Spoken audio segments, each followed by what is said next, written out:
तारा स्वयं ॐ री तारादेव्यै नमो नमः।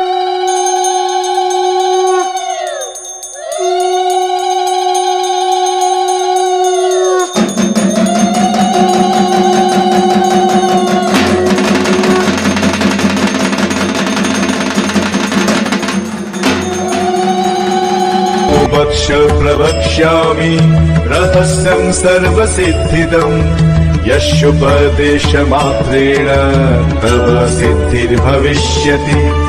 नाम्ना तेन महातारा ख्याता सा ब्रह्मरूपिणी महाशूलत्रयं कृत्वा तत्र चैकाकिनी स्थिता। तारा तारादिपञ्चरणा तारण्या वेदवीर्यजा तारा तारा हितावर्णा तारारूपिणी तारा रात्रि समुत्पन्ना।